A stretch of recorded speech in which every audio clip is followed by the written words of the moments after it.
Good morning, friends. Welcome to TMXing Adventures. Lisa here. I thought I'd pop on early today and I'm going to get ready for lunch early just so it's done. It can sit aside till later on when the kids are ready to eat. Now, I have been waiting to make this recipe with you guys since I was in the recipe development kitchen in Perth. This easy Chinese beef and tomato dish was a wow when I was away. It's the one that I realized it has open cooking and we were reducing the sauce down in it, and I just was like, oh, this is pretty cool. So I thought I'm excited to show you this today. It's a really good family friendly style dish. It can be spicy if you like spice, it can be non-spicy if you don't. So first things first is you need to put a bowl on the mixing bowl lid, and as I said in the comments, I will show you how to do this with your TM31, TM5, TM6 as well, because that's what I'm here for, help you get the most out of your Thermomix. So weigh some rump steak into the bowl that is cut into thin strips. Yep, and now we're going to add, now I don't know how to pronounce this, is it Shoxing wine? It's in the supermarket, just in Coles and Woolies, looks like that. Okay, hopefully I've got enough in here. 25 grams. Oh, there we go, good, that was spot on, thank goodness. And then we've got some white pepper. I don't have white pepper, I just have a pepper grinder. By the way, if you're on today, say hi. Remember to share these videos with your friends who have a Thermomix, regardless of what model. Okay, 2 teaspoons of bicarb soda. Now this is a bit of a tenderizer. You see it in a lot of the Asian dishes. Oh, my spoon was wet still, but anyway, we'll just put that over. Just guessing how much 2 teaspoons might have been. Wasn't much. I don't have a teaspoon measurement. I went through, last night we had a bit of a cooking class, and when I was done with the cooking class, I went through while we were on a bit of a chat afterwards and cleaned out my drawer with all my spoons and stuff in, because you know how sometimes they go through the dishwasher and it just doesn't get them super clean. So I did that, and so that's why some of them are not, they've just come out the dishwasher. Okay, in a small bowl, combine 2 teaspoons of corn flour and water and set aside. I'm actually not going to add the water to this. I actually made this feedback in the recipe development kitchen, but I think they're a bit confined at times to there's obviously scripts that they've got to use in these guided recipes, because what happens is if you leave this aside for half an hour, you'll find that you'll get the corn flour sinks and the water floats. So what I'm going to do is I'm just going to put in my head that I need to put a tablespoon of water with this later. Okay, because otherwise you just end up with it in 2 portions inside the thing, and then you're going to mix it up again. You may as well just mix it at the end, right? Good morning, Janelle. Good morning, Diane. Lovely to see you both on today. So place into the mixing bowl now. We need veggie oil, 20 grams. So I've got macadamia oil I'm using today. We're going to actually high heat cook off the meat in a moment. Oh, look, I love this little line. This is so satisfying when it ticks it off for you. Like ding. Okay, add 300 grams of the beef. Now I think I've only got 500 in total, so I might just put 250 into this first load. Just make sure you spread it around the bowl. Now if you've got a TM6, you've got high heat. You'll just have to find something that can actually cook off your meat at high heat, and you want about, well, depends how much you're making this for. So the original recipe is, I'm just going to go 250, see if it lets me do that. The original recipe is 600 grams of meat. So I guess have a think about how much meat you would make. So if it's just you and your other half, it might be 100 grams each. You might just do this with 200 grams of meat. Okay, we're going to stir fry this. So we're going to put the lid on, and it's got, so high heat on your TM6, right? You're going to go find a recipe on a TM6 and do high heat for about 6.5 minutes. And it's the intense high heat. This is a great, like the ability to pull high heat out here in modes. Makes it so easy to make really quick stir fries and stuff. There's the browning mode. But if you're on a TM, it just dingled at me. I haven't heard that dingle before. If you are on a, I have no idea what that meant. I've never heard that dingle. Okay. If you're on a TM31 or a TM5, you're using Vorwerk. Okay. So you're putting in your Vorwerk, you're putting in your meat, you're turning it on Vorwerk, and do longer, do 10 minutes. Okay, I really need another coffee this morning after the cooking class last night. It was amazing. I was in charge of making mango chutney. We went over and did Indian recipes. And yeah, mango chutney for me. So it was really nice. I really liked it. I actually don't think in all these years Thermomixing, I have made mango chutney before. And this is what I love about owning a Thermomix. There are so many possibilities of what you can make. Like, it just blows me away that after, all these years, I'm making mango chutney for the first time. Great for gifts, great for marinades on meats, great on a cheese platter. We're making a beautiful recipe. It's a beef and tomato TM7 specific recipe, but I'm giving you the tips for the TM31 and TM5 today as well. So this is cooking up. You can see it's heating up. It's got 6 minutes remaining. The lid is unlocked, so I can take that lid off if I like. I can also scroll ahead. So when you are doing this in your kitchen, in your everyday life, at this point in time, you'd actually scroll down and go, what do I need next? I'm going to need a thermal serving bowl to put this aside. I'm going to be cooking off a bit more. That's fine. And then I'm going to need some veggie oil, sesame oil, brown onion. So this would be your time to prep your brown onion, garlic, ginger. We're going to chop it. Is there more ingredients than I need? Oh, it calls for meat stock paste. This is a good chance for me to remind you. The very first thing you make when you get a Thermomix is your veggie stock. Okay, it replaces your stock cubes, your liquid stock. It saves you so much money. Mine had lots of capsicum in it, so you can see it's that color. That's what I haven't got out the fridge, is the capsicum. I need to get that out in a second. So veggie stock paste, and you can save all your leftover herbs, put them in the freezer in a Glad bag, and then get them out to make your stock paste as required. Okay, I don't ever make meat stock. I just make veggie stock, and I use it as my everything. It calls for chicken stock, I put in veggie stock. It calls for beef stock, I put in veggie stock. Okay, so it's just always in my fridge. Oyster sauce, red capsicum. I'm actually using like jarred capsicum because that's what I've got. Tomato paste, again doing that. Chili flakes, some sugar, some pepper, some salt. Stir with a spatula and cook without the lid. That's what I'm excited to show you, because that I was just wowed by. But you can do it in your other Thermomix, don't stress. So 4.5 minutes to go on this browning mode. I'm really, really tempted to shortcut this for you guys and just chuck it in all in. Hey Sue, lovely to see you on today as well. I do need to grab out of the sink. Look at this steam coming out. Can you guys see? You possibly can't because the magazine's behind there. By the way, magazine comes out in 6 days' time on the shelves of Woolworths and in the mix shop. So full of really nice warming recipes. It's got a low waste focus. So you'll see that there's a lot of inexpensive recipes in it, which is really nice. I've made the pierogi. I've made the meatball stroganoff, which is a layered dish, which is just beautiful. I've made something else. Can't think of what it is out of it as well.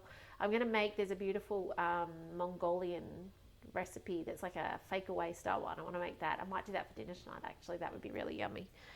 You can see now it's up to temperature, and it says you can't see that quite. I'm actually browning. How do I get this in the camera? There it is. It says browning there, on that there, browning. So it's now up to temperature. And as I said, we can have a sneaky peek. You can see, hopefully you can see. Yeah, you can see it in that top camera. You can see that steam coming out of it. I'll show you. It's sizzling away. Look at that, like a saucepan. How cool is that? Anyway, I need to grab the tomato and the capsicum. So I'll let that brown for a second. I really want this to be done. I'm going to actually be really naughty and press stop. And I'm going to go next because I'm just impatient. It tells me to transfer aside. Now, I know in some of it, look at it. You can see how it's browning off. By the way, never undercook chicken and pork, but beef you can. That is beautiful. I could just eat that now. It's actually most of it is cooked. Now, I want to point out something. In the bottom, you'll notice there is a layer. I don't know how to easily show you. There is a layer of meat. You want to make sure you get that on your food. So you get your spatula and you follow behind the blades and you deglaze it onto your meat. What is fascinating is, it's a bicarb. I'm like, why is there a white liquid in the bottom? It's bicarb. So you do want to make sure that gets contained back onto your food because it just tastes better with it attached. What I am going to do, what we do in the stroganoff, I think it is we actually keep our meat in the bowl and we actually cook it all off in the bowl. And just in the essence of time, I'm going to do that today. Obviously in your kitchen, follow it to a T, or with my instructions on TM31, TM5, TM6 recipe. But just because I want to take you through this recipe, because it's actually a recipe I really enjoy doing. So I want to kind of move it along. So let's go plus. It's got another 7.5 minute cook. And then we're going to move on. It actually, We're going to move it out in a second. So talking about moving it out, thermoservers. If you don't have a thermoserver in your life, have a demo and get one. We can jump online, you and two friends. If you have a Thermomix, we can cook together. If you don't have a Thermomix, I can just show you and your friends will watch on from either your home or their own home. And thermoservers are one of the essential things you need to have with a Thermomix. Okay, there are times when a recipe will call for it to put it aside into something warm, but there's also times when you'll just want to keep something warm. So when hubby used to get stuck in traffic coming home from work, I would preheat this with a bit of boiling water and I'd actually plop his plate inside and put the lid on. There's times I've turned it up over his plate if I knew he wasn't too far away, and keep it nice and hot that way. When it comes to winter and taking curry to somebody's house, there's nothing better than coming with it in the dish, lid on, knowing that it's going to be piping hot in an hour and a half's time to serve up. So you'll also see things like yogurt. There's a smaller thermoserver that was really great to ferment yogurt in your Vorwerk. Also, I cook pasta in it at times. Now, I've got to say, I've not actually cooked pasta in it since I've had the TM7. But when I was using the TM6 only, this is amazing. Boiling water, just preheat it with some boiling water, then put your pasta in some fresh boiling water, put the lid on, and just ignore it for the 10 to 15 minutes, whatever the packet says, and your pasta's done. It's as simple as that. I've done rice in it as well over the years.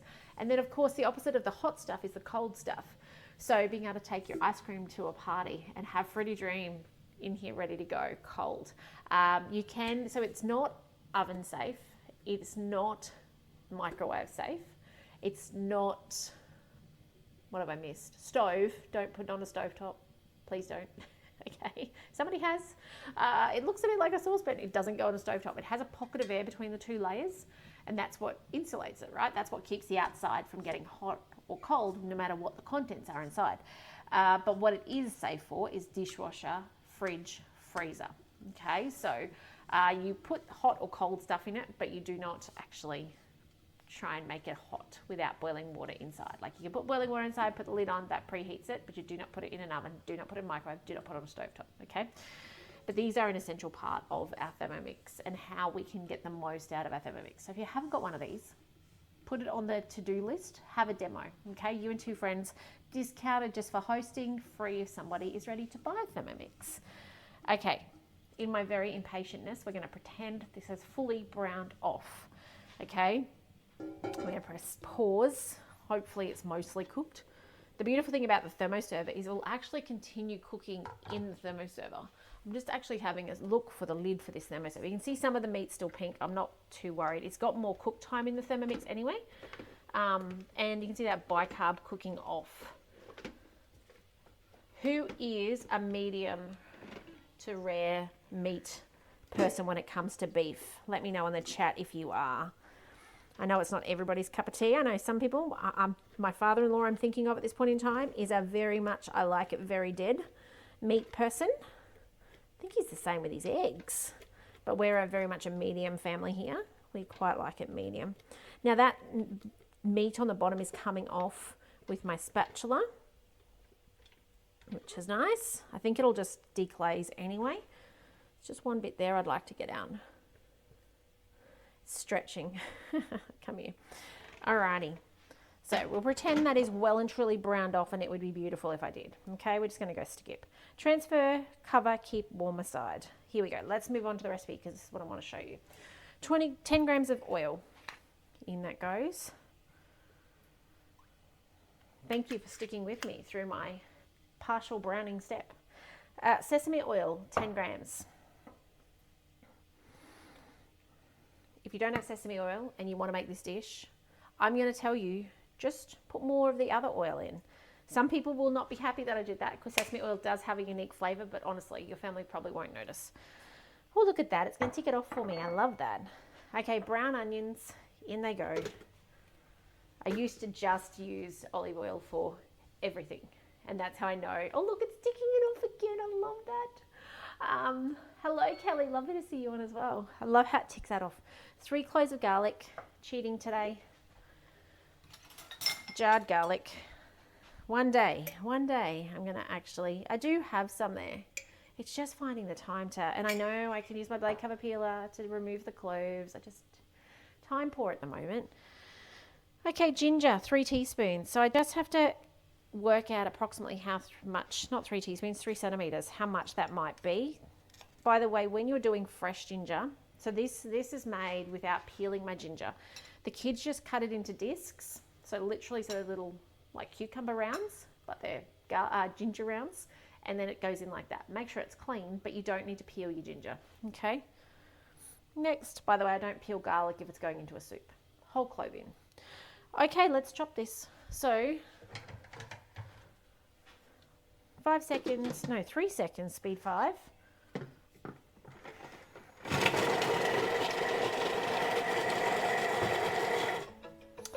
Next, saute. Let me just show you the chop, because this chop has not got old. After nearly 12 years of owning a Thermomix, the chop on a Thermomix just wows me to this day. 3 minutes, 120 degrees, speed 1. Let's go play. This is going to soften that off and make it just incredibly beautiful. Okay, this is the hands-free time you get in a kitchen with a Thermomix, where it is cooking off and you can go do something else that's amazing and awesome in your kitchen, something else that needs doing. Or it could be prepping the next ingredients as well. So I love to see in the chat how you guys have your beef. That is super cool. This does have more cooking time with the beef, so it's actually not that bad, but it's also, I'd like it a little more, but it's not terrible. You can see some of it's well cooked, and that pink stuff on top is probably the stuff I just added in at the end. If you follow it through step by step, 7.5 minutes each time, you'll be browned off, crisped off like you'd expect in a wok, which is really cool. That's how Thermomix cooks food, but not when I'm on camera, because I don't want to spend ages on here with you guys. Your time is precious. So yeah. Alrighty, let's have a look. What I do love in TM6 and our TM7 is we can go out and look at other recipes.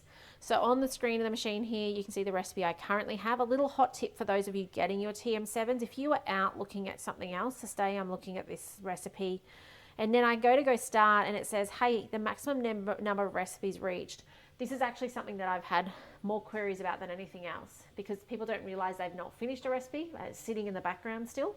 On our TM6, we could just cross it off. On our TM7, we can too. We scroll it down from the top and we push the little crisscross just there. See that crisscross? Or if I'm halfway through a recipe, I can actually just click on it and it'll bring it back up. But that crisscross would close that off, so the recipe is no longer going. Obviously, at the moment, we're still going, and that's where we'll find our recipe later on as well. So we've got our little magnifying glass here. This will take me to Cookidoo, allow me to browse my 11,304 recipes or 967 collections. If you're on a device looking at this, it's well worth at times coming to collections and then going and putting them in the newest order and see what's new. Every single month we're getting new collections to Cookidoo. So it is well worth your time going and just going, what's new, and getting inspired by the new things that are available on Cookidoo to cook. So this is where you do that, okay? Otherwise, you can do similarly with recipes where you say, hey, I just want to see the newest ones first, and it will take the ones out of those collections, put the actual individual recipes first, and then you can scroll through down here as well. So you can see these new recipes. Pickled watermelon rind. Need to show my mum that. She'd love that. She's done that for Christmas presents over the years. So obviously there was a drink or a fresh collection out recently. I saw someone doing the bulgur and red lentil soup last night. All right, 10 seconds. Let's get back to this recipe. I think we're just about finished, which is really cool. This is a really quick recipe. I think it's like a 20-minute recipe from beginning to end. So it's incredibly fast. Okay, let's add to the bowl. Next up, we have 200 grams of water. Look at that. That smells amazing. I was going to say, look at that cooked off. It's not completely cooked off. I've got to say it's softened, but it smells amazing. The garlic, the ginger. Okay, 200 grams. See how close we can get. There we go, 200 grams of water. Oh, off it slides. Veggie stock, 1 tablespoon.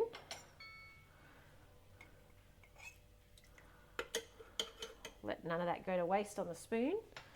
Next, now you may not have oyster sauce in your pantry, something that I know I don't always have. I got it out. Oh, there it is, it's up the back.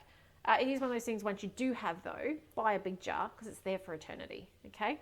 So, oh, if you can open it, 2 teaspoons. It smells, it and fish sauce are not my favorite. I'm just guessing my 2 teaspoons. Well, if it'll come out of the jar. 1, 2. Perfect. Okay, red capsicum. This is where I'm cheating and using jarred roasted red peppers because I just simply didn't have it and I wanted to do this dish regardless. So just go there, 100 grams. It's because I've used all my capsicums in my veggie stock. And that's all right. Trying not to get too much extra liquid in there, but you know what is what it is sometimes. There we go. Oh, I love that. Tomato paste, 1 teaspoon.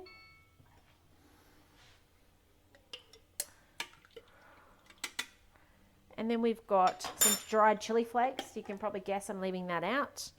Some white sugar, 25 grams. I only have raw sugar, so I'm going to use, excuse my arm, what I have. If you want to leave this out altogether, of course, do so. No one's saying you have to. It's guided recipes, not strict recipes. Some pepper, 1/4 teaspoon. And some salt. I'm going to leave that salt out. I have veggie stock in it. I'd rather add salt at the table than put too much in. It's really hard to take out. Go next. All right, stir with a spatula then. Cook with the lid on for 3 minutes, 100 degrees. So I heard someone say that this new spatula is like a windscreen wiper. I like that. Last night on the cooking class. A 3-minute cook. Let's press play. And then we're going to cook without the lid. And this is actually the part that I was blown away by when I was in Perth, because we're going to see this reduce down.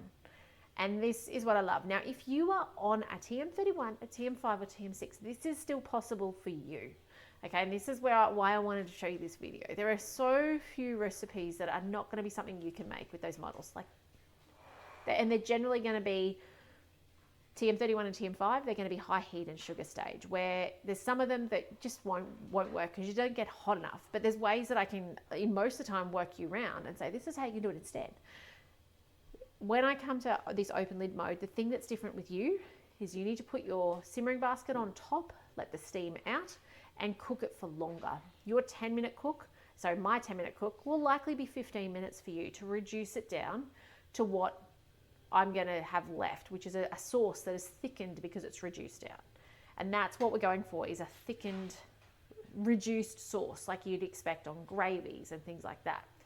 That's the thing that blew me away. But it's still possible on your machine. It's just going to take longer, and to know that you need to do it slightly different. You need to take your measuring cup out, put your simmering basket on top so that it can cook out. That steam can get out and it can cook down still. So, back to current step. We do have 2 last, I think, ingredients coming up. We've got some tomatoes and we've got our corn flour slurry, and then it's going to cook for 5 minutes and then we're done. So we're actually nearly done. So what I will do, being so close to the end, is I'll grab some water and I'll make my slurry up now. Now would be a good time to have this in the recipe. So a tablespoon of water. Now, corn flour is gluten-free if you buy the gluten-free brand, so it is worth checking that if you need that in your life. By the way, if you've got friends who are gluten-free, dairy-free, make sure they know about the Thermomix and how easy this can make their life. I met someone at a demo the other week and they were like, they wish they'd found Thermomix sooner, because they have these food challenges, and they were like, the bread is just not the same as what we've just made out of a Thermomix. I'm like, I know. So make sure they know. Make sure they know. All right, 40 seconds to go. We're nearly done. Nearly done. And you can see it's 75 degrees inside. The lid is unlocked because we're under speed 2. 30 seconds left. I really want to have a sticky beak, but it'll stop the timer. So I'm just patiently waiting for that. I do love this doesn't get hot, so you can pick it up with 2 hands. I don't need to, but you can take it to the table to serve, which makes it really easy. All right, 10 seconds. 10 seconds. All right. Here we go. Next. All right, cook without the lid and stir halfway through. Now this is something, I'm just going to press play so you guys can see what happens in here. This is something, it is a little bit of getting used to because I need to relearn. I've never not, like I have, oh look, it's boiling. I've not cooked with the last time I cooked with a stovetop was years ago, like 12 years ago. I've done a few things in a fry pan, but actually a pot on the stove, we don't own saucepans. And so it's been a long time since I have cooked in this manner where something is boiling. By the way, check out how high that sits on the little cog. It's pretty much at the cog, and see after 10 minutes what it does. This is the step, TM31, TM5, TM6. You will have your lid on, measuring cup out, simmering basket in, on varoma, so that it's steaming and evaporating out the little hole in the middle, but you'll need a bit of longer time. Hey guys, welcome back. So this is exciting. I don't know how much you can see, but this sauce has reduced down like probably nearly 5 mils in there. The cog is really visible, and then you can go down quite a bit to hit the actual sauce. Now it has dropped temperature. I was on a phone call, so I came back. It's gone to 80. That's okay. Let's go next. And actually, if we go skip, we should be able to skip. There we go, skip. Now we're going to add our 400 grams of fresh tomatoes. I only have tin tomatoes, so I'm going to use what I've got. And it's got a big chunk in there of frozen. You can see the frozen chunk. Okay, a little bit extra, that's all right. Next, and then add the corn flour, which is probably set a little bit, which is what I was trying to avoid, but hey, took a phone call. That's the beauty of Thermomix cooking. We can go get on with other things and then come back. Okay, next, I'm going to cook for 5 minutes, 100 degrees with the lid on. I will probably need to add a whisker longer. So when I want to override this, because I've got the frozen chunk, I might say, hey, I actually want to do 10, 100 degrees, reverse speed 1, hit play, and off that goes. So we'll come back in 10 minutes time and I will finish this recipe with you. See you then. Okay, let's check this out. Now, normally it says to pour this over my meat, but I'm a bit early for lunch, so I'm actually going to go the other way where, look at that sauce, yum. That looks beautiful. Where I put my meat in with that and just leave it sit here. It'll also tell me when we come to lunchtime later what temperature it's sitting at, but beautiful. That just looks and smells absolutely divine. So there you go. That is the beautiful beef and tomato dinner, maybe? Is that what it's called? Let's just check. Can I pull that down? Easy Chinese beef and tomato. So that's how easy it is to make that in the Thermomix and with your steps for your TM31, TM5, TM6 or TM7 with the open lid on that. But delicious. So, so good. I'm just going to put this lid on and leave it. If it needs to go in warm-up mode later, it can. However, it's about an hour till lunchtime. So we'll just leave it sit here. I can just keep an eye on its temperature. But otherwise, yeah, that's good to go. That's dinner. Or lunch. Not dinner. Have a great day, guys. If I can help you with a TM7 and you live in Australia, I'd love to support you to get one on your bench. Reach out so I can send you your purchase link to do so. If you have a TM31, TM5, TM6, I'm here to help you get the most out of it. So please don't ever hesitate to reach out. You can find all my details on my website. I love to have your questions sent my way so I can answer them for you. And just make sure that if you're making something, you feel confident to do so, which is why I show up. But thank you for your support, and otherwise have a fantastic weekend in all you are doing. Take care, and I will see you tomorrow. I have 2 videos coming up for the weekend, one Saturday night. Enjoy those videos, and I'll see you on Monday for another live cook. Take care, and I'll see you then. Bye for now.